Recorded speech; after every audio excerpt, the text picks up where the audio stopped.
This is the Storyworks Roundtable, where we have conversations about craft. Because becoming a successful author begins with writing a great story.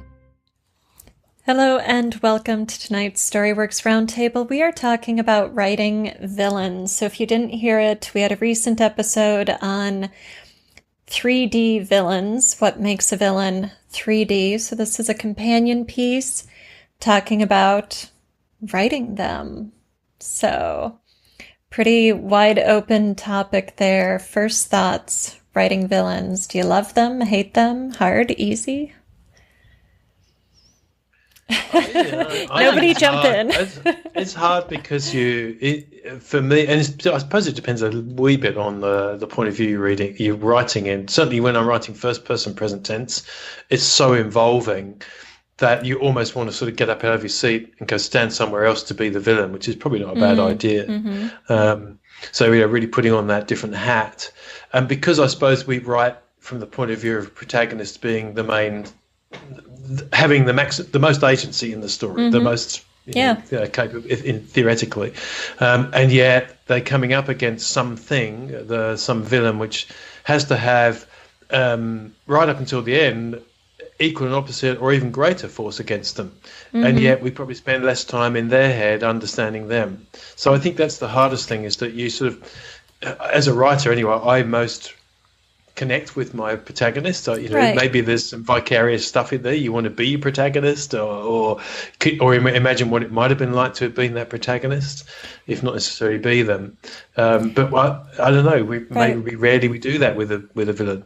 Well, you can't bring your reader into your villain's head unless your villain has a point of view. So the protagonist is always going to have a point of view. You may or may not have multiple POVs in a story, but certainly the protagonist is the most involved. That is our reader's vehicle through which we experience the events of the story. But this raises a really interesting point. We're kind of jumping past introductions and going right in deep into the topic. But say you're writing a villain who does not have a point of view, so you aren't going to explore his thoughts. You aren't going to bring the reader into that perspective and see the story through the villain's eyes. That creates a different set of challenges. So let's just, for now, assume the villain does not have a point of view and talk about the process and experience of writing that and making that character 3D for the reader, when we aren't, using the easy route of, I'll just get inside his head and look out, see what he sees.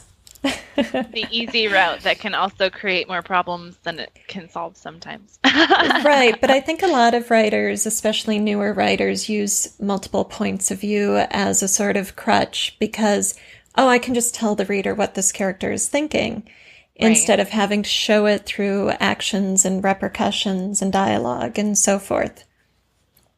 So that is something I struggle with. I struggle with the villain's motivation and their roundness from the beginning, and I very rarely write from the villain's point of view. I don't trying to think of, I can't even think of an example where I've kept anything from the villain's point of view. So it's something where I will oftentimes have to come back in revision and fill them in, because my first draft ends up they're just evil because they're evil. And so that's something I struggle with is getting that on the page in a way that makes sense. The protagonist just kind of sees them as evil until I kind of have to go back in and backfill it. Yeah. Right. So do we always see the villain as evil from the beginning? I mean, the villain, if you've got a Darth Vader, he's evil from the beginning. But if you've got someone like a corrupt lawyer, he might not think of himself as corrupt or evil, and it might take your protagonist half the book to realize he's being manipulated, or that his boss is, taking money on the side, or whatever the deal is that makes this guy the villain of the story. Right. So maybe opposing force rather than evil.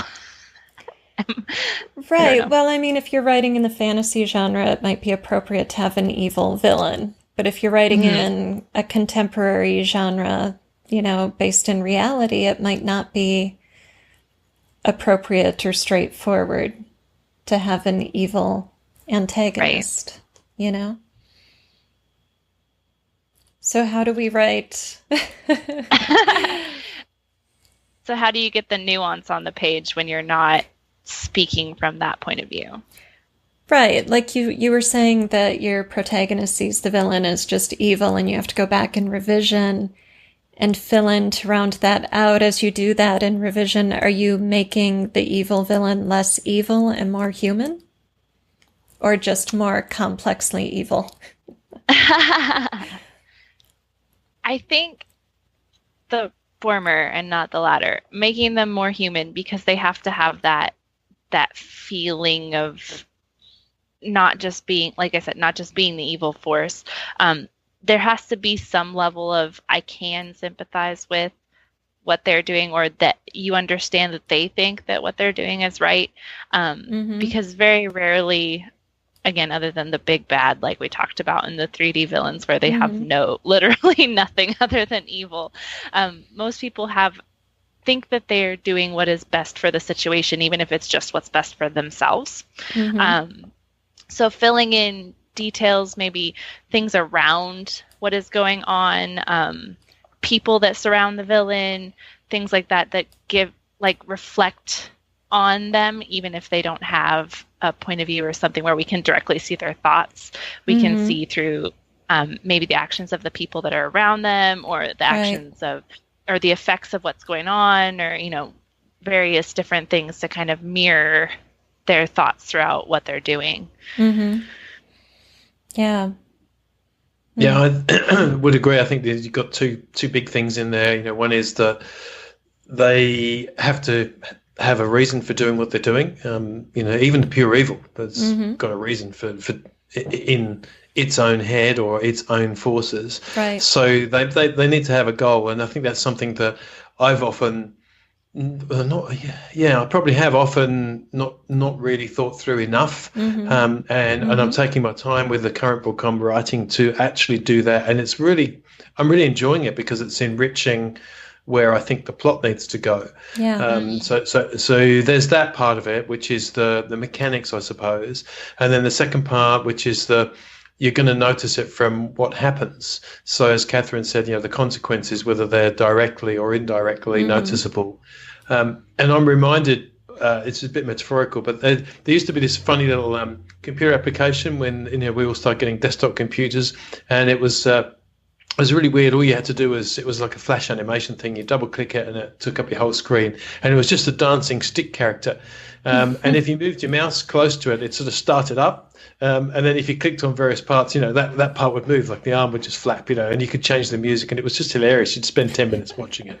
Nowadays, we look at something like that and think, what? What like were you Pong. doing? Yeah, it's like Pong. That's right. The square ball. And I think the biggest mistake I've made with villains is that when they're not on the page, they're as if they're that stick figure with no mouse over them, just passive and nothing's happening. Yeah. And so I think if you can be meticulous enough in whether you're plotting or drafting or revising, making sure that it's obvious that there's something that your villain is doing behind the scenes at some point, then that can really add to tension. And sometimes the reader might not even know, but it becomes obvious when we stumble across some new consequences, and you get that one of those, I didn't see that coming moments, and it makes complete sense because of, say, a clue you were given about that villain earlier on when they were last on page. Yeah, I love what you were just saying about the character needing motivation. So often writers think of developing the protagonist or anyone with a POV. Okay, what's this character's motivation? What does this character want? But your villain, even without a point of view, needs that kind of development in order to be the 3D real person, because he can't just be an opposing force to the protagonist. He's got to want something other than stop the hero. Right. What brings the hero and the villain into conflict to begin with? Why can't either of them walk away? Sometimes the story is just about that personal vendetta, but generally it's not. It's much more than that. And so your villain needs as much motivation to be in this game as your hero does. Right. Yeah, and it can be, even if you struggle with all of that in a sort of in a conceptual sense, it could be as simple as saying, why does this villain get up in the morning, and then what keeps them up at night? What do they worry about? And then you take those two things and ask yourself, why do those two things get in the way of what my hero wants? And then you have it. It's sometimes not as deep and difficult as some complex plot. It's just a matter of having it there. Right. Well, a lot of our villains, too, are not, the plot centers around this conflict, but the conflict isn't as straightforward as, get the girl, find the treasure, cops and save robbers the world. Or whatever, yeah. Right. Yeah. It can be much more subtle and emotional and human. So in one of my historical novels, the villain is the protagonist's father, and he's abusing her sister. So what would motivate him to do that? Why would he create this, home, hell, family life? And that was really hard to figure out. I knew he had to do it. It was intrinsic to my plot. It was the crux of my protagonist's problem, but that's not enough at the end of the day. He needed his own internal driving force, and he does not have a point of view. But without that, he would just be the stick figure waiting for me to move my mouse over him and say, go do something terrible so my protagonist can suffer, right? And so I had to write his diary. I went into his head and wrote his diary and dealt with his own internal struggle of his religious beliefs, his moral beliefs, and how that conflicted with his compulsions, and why he couldn't stop himself, and how he tried to rationalize all of these horrible things he was doing. And that was like the most uncomfortable writing I've ever done. It was really horrible to enter his point of view. But I couldn't have written that book without doing it. He would have just stayed a stick man. Yep. Right. And in doing that, when you've got a villain who is psychologically flawed, and that's part of the driving force that's causing conflict for our protagonist, that can be really uncomfortable, because then we're starting to ask ourselves to get into psychology of people that we don't want to be, or people that we loathe, or would rather see vanished from the face of the earth. And yet, as writers, we're compelled to set up these scenarios. And you think about horror writers and some of the things that they live with in their heads, and then the idea of making a really well-rounded villain that then comes off the page, and having to get into their head. That's pretty scary. You do hear tales of writers who have to, and actors, who have to do something to get rid of that out of their head as well. So it just goes to show how deep you can go. Well, and I think it's interesting, like as who you see yourself to be. Like sometimes it's hard to acknowledge that you even have that in you. Oh, I could never come up with the reason, but why would But if you can write it. But the thing is that we really do, like, you are human. You have those sides in you. You have the light, you have the dark. Chances are, even if you don't want to admit it, inner editor, you have thought things that you are ashamed of, or, things that are in that dark, twisty, like, oh, well, what if, this happened, or what if that happened? And you can bring that to your villain, in a way that where they're not, they aren't you. But you can have those twists and turns and dark alleys in your brain and acknowledge that and bring that forward, without having to, I could never. Right. Well, and I mean, the nice thing about being a writer is that we get to take the specific and generalize, and the general and make it specific, and we get to extrapolate and exaggerate. So even though I would never do the things this character has done and think they're completely, you can, all of us have had some kind of moral quandary. All of us have had to rationalize some action.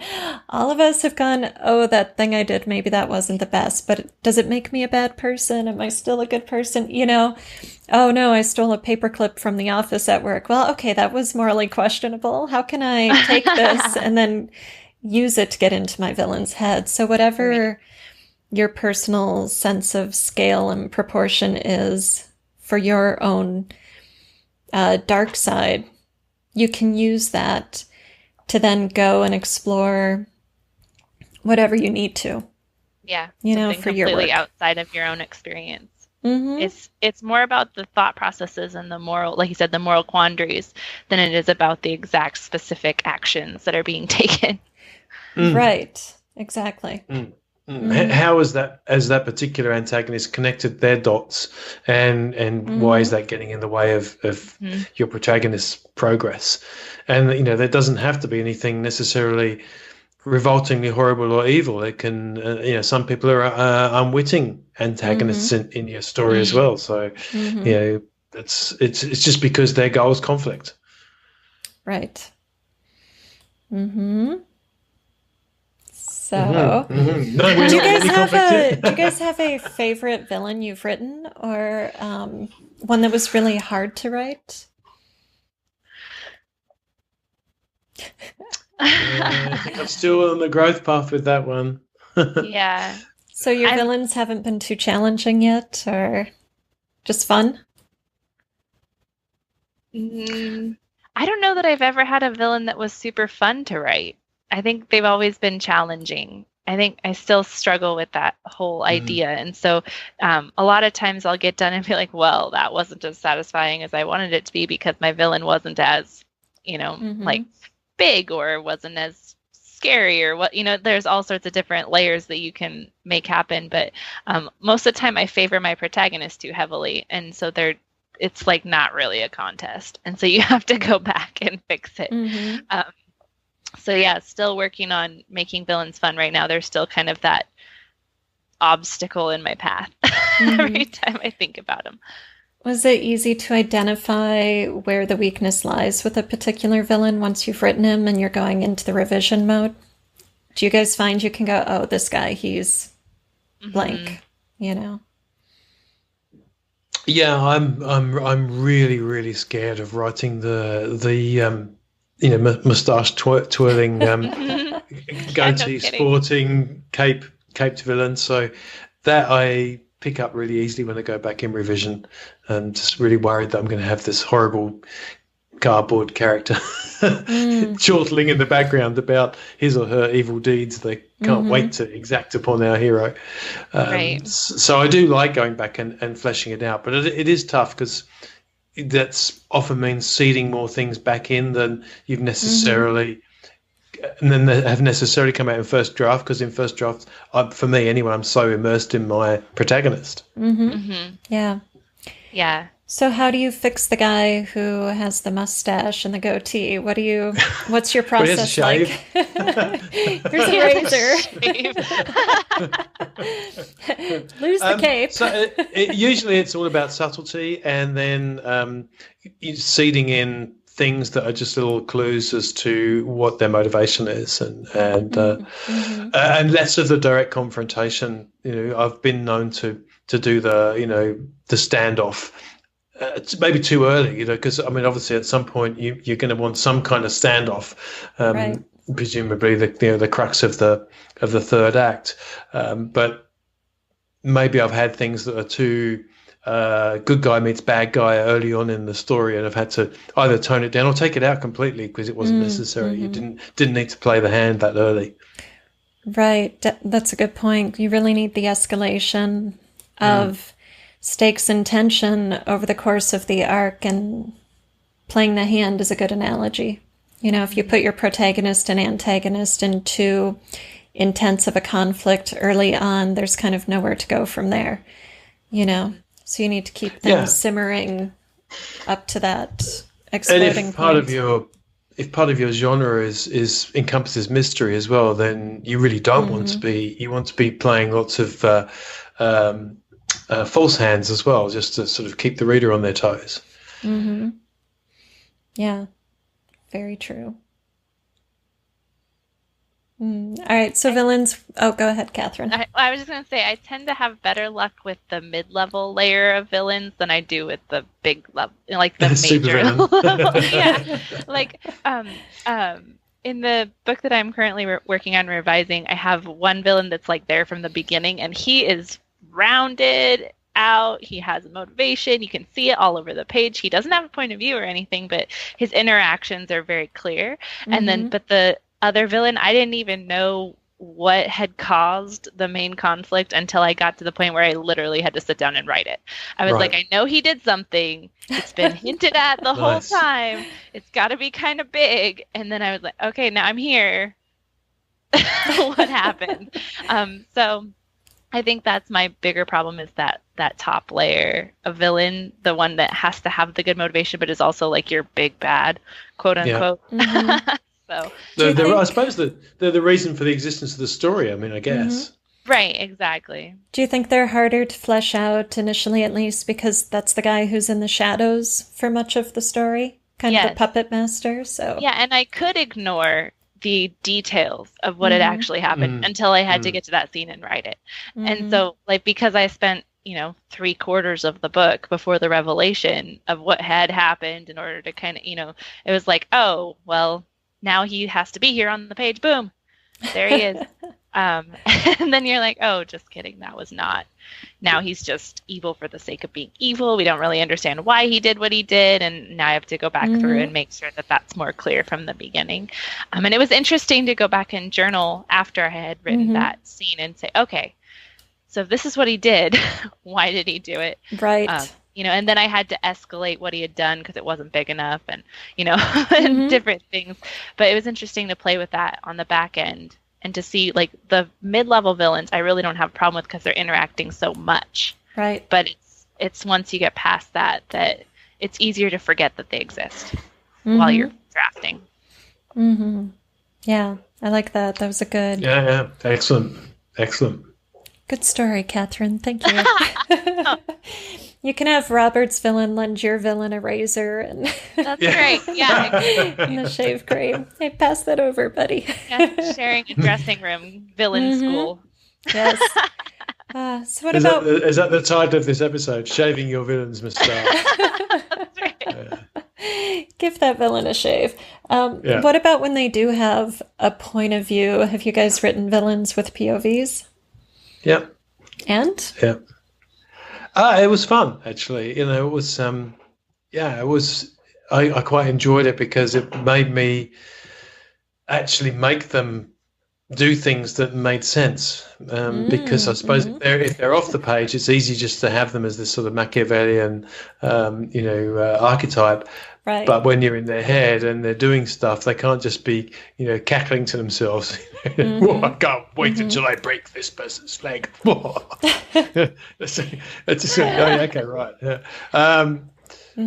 It was fun. I quite enjoyed it. Doing that. I've noticed how often we keep coming back to character motivation, no matter what level the villain is, POV or not. We as writers need to understand what is motivating our villain to do these things and engage in this conflict with the protagonist or, initiate the conflict here. Have you done villain POVs? I think you can reveal things that they don't give easily to the protagonist as well. So you can get into their own fears and issues or worries about what happens if they don't overcome the hero. Right, which is a lot of fun and can be great to do. It can also be a crutch if you don't do it well. Yes. Make sure as writers you are doing this for the sake of the story it's advancing, the character, the plot, or the theme, not because, I just want to let my reader know what's happening when my protagonist's back is turned. Yeah. Don't use it that way because it becomes too transparent, and very flat writing on the page. Yep. Were you going to say something, Catherine? I have not written a villain point that has stayed. I have journaled and or written scenes in the villain's point of view, but I have never written anything that has stayed in a work. Yeah. Yeah. I think villain POVs can be a lot of fun for exploring another side of the issue in your story of the thematic content, you know, getting to leave the protagonist's story and go into the antagonist's head to look at why is this person this way? What made this person behave this way? You know, and to get beyond sort of surface motivations that are obvious through actions like greed or rage or revenge, you know, and get more into somebody's psyche. So that's why I've given some antagonists a POV for the exploration. Other thoughts on writing villains? Keep practicing. Keep practicing? Yeah, okay. So know their motivation, shave off those goatees. Yes. Use points of view with caution. Yeah. Anything else? And give them agency. Yeah, give them. Yeah, you know, of course. Yeah. Yeah. Yes. We'll have to do another episode on villain agency. Yep. All right. That is it for this week's Storyworks Roundtable. Thank you so much for listening, and go ahead and practice your evil laugh. Thank you for listening to the Storyworks Roundtable. Find all our shows, show notes, and videos at storyworkspodcast.com.